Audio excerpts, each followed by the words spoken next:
I mean, we weren't far from where they filmed Dukes of Hazzard, and I could get those A4s probably 4 to 5 feet in the air.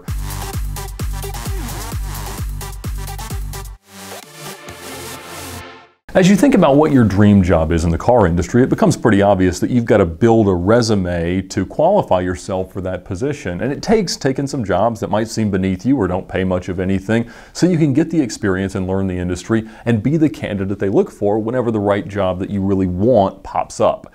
And I started that the summer after my senior year of high school. I got a job at our local racetrack at a racing school there because Road Atlanta was only a few miles from my house. And there was a company there that operated as the Panoz Racing School and Audi Driving Experience. And my position there was kind of fluid. At times I would be an assistant, a porter, a drill instructor, a mechanic. It really varied. I cleaned a lot of cars and just sort of learned all aspects of the business because even though most of us think of these companies as big automotive organizations, most of them are small businesses with a few employees doing a lot of jobs each, just trying to look bigger than they actually are as companies that can pull off these events and these programs and instruction and license you to race cars or whatever the case may be. And so I had to wear a lot of hats, but it was really a great exposure to the industry.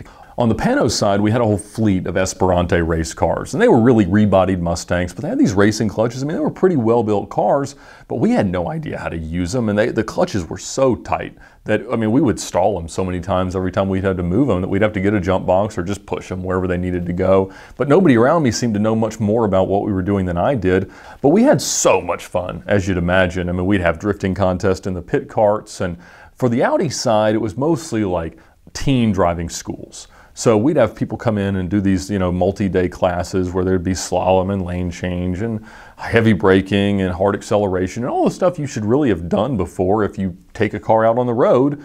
But it seemed like none of them had any clue what they were doing. And I'm 18 years old at the time, but as I'm watching from the sidelines, particularly on one drill we had where it was kind of designed to simulate putting your two right wheels accidentally off the road and having to recover and get back on. And it seems pretty obvious that you just lightly correct and slowly put yourself back where you want to be and look around you and be aware. But as we watched from the sidelines, every one of the students would spin the car. And we were looking at each other and asking the instructors, like, how is that even possible? And what every one of them did as soon as they recognized they were off the road in the tightly set cones that would direct them off was freak out. And they would put as much force as they could into steering left immediately, and they would all spin the car. So after they all left, we're all like, I want to see what that even feels like. And you'd have to really try to disrupt the car enough to make it spin that way. But after we did that and we kind of observed the infield of Road Atlanta, which isn't like the infield of like a NASCAR ring, this is the infield of a 2.5-mile road course. So there's woods and deer and access roads and parking lots of gravel. So we assembled this really entire rallycross course in the infield, and you could go from gravel to dirt to mud to tarmac. I mean, in a nice little loop with no traction anywhere in these front-wheel drive A4s. And it was our job to clean them up, so we didn't mind getting them a little bit extra dirty. And so we'd go out there and just slide around and have the most fun and actually learn a little bit about car control. But eventually we would take them back, and it was generally my job and the job of my peers to clean the cars up. I hate cleaning cars. I still do. I hate drying cars after I've cleaned them even more than that. So we would usually just run them around somewhere in the paddock or the infield as fast as we could to sort of dry them off and then park them. But one day we were doing the vans. So we used these Euro vans to shuttle people around. And before Sprinters were around, you used Volkswagen Euro vans if you wanted to look chic and trendy as you transported people among small spaces. And so we'd have to clean them up. And one day they wanted us to change the tires. And somehow that became my responsibility. And other mechanical things like replacing brake pads or whatever I would have to do with no experience whatsoever. I mean, I wasn't then, and I'm still not much of a wrench. I can figure out more of it now. But I had no idea what I was doing, and somebody would sort of tell me what to do, and fortunately somebody would check behind me. But I can't even describe how many tires I destroyed. It must have been 30 to 40% of the ones I tried to install. But Pirelli shipped them in for free by the truckload as a sponsorship of the school, so they didn't really care. But they would come over and I would have broken something or had a hole here, hole in the sidewall. I mean, just destroy these tires. And they said, oh well, just take it off and start with a new one. I don't even know how I could have been so bad at it, but I had no clue what I was doing. But one day I had put some tires on this Euro van, finally, and cleaned it up, and I was like, all right, well, let's go air dry it.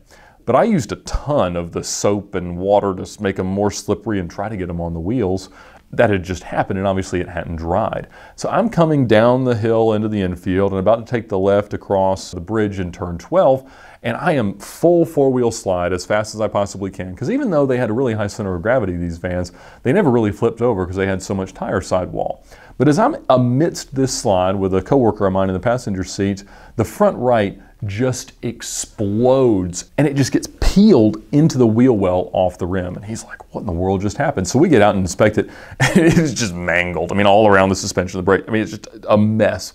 So obviously we got about a 3/4 of a mile drive to get back to the shop, and so that's what we did. You know, but it, you know, didn't destroy itself too terribly as we got in. But you know, the guy who was sort of over us was like, how on earth did you manage to do that? I was like, I don't even know. And there was no failure that was outside of imagination of what I was capable of in that position. So it wasn't that much of a surprise. We just spent the next 3 or 4 hours sawing the tire off of the wheel.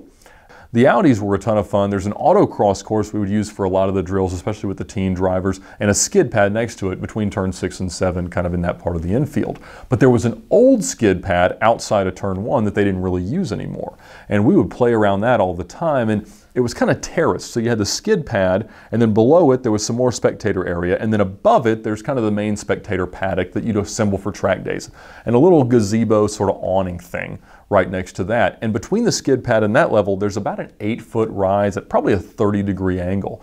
And if you got as much speed as you could along the lower part, then went across the skid pad diagonally and then launched off that, I mean, we weren't far from where they filmed Dukes of Hazzard, and I could get those A4s probably 4 to 5 feet in the air to a flat landing, which is hard. And I don't know why it didn't occur to me in trying this that it could, you know, pop the tires and blow the airbags, and I still am not sure why it never did.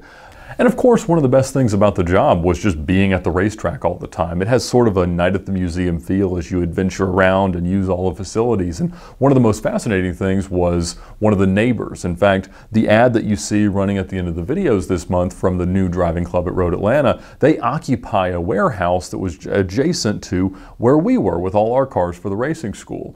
And at the time, it was filled with one of the most impressive collections of race cars I've ever seen. There were 2 McLaren F1 GTRs and a spare motor. One was a Fina car, one was a Gulf car, one was a Longtail, a Silk Cut Jaguar, a Bentley Speed 8, a couple 962s. Just amazing cars, probably worth $50 million at the time, probably $300 million today as they've appreciated. And the legend was that the guy that owned them had had a terrible stroke.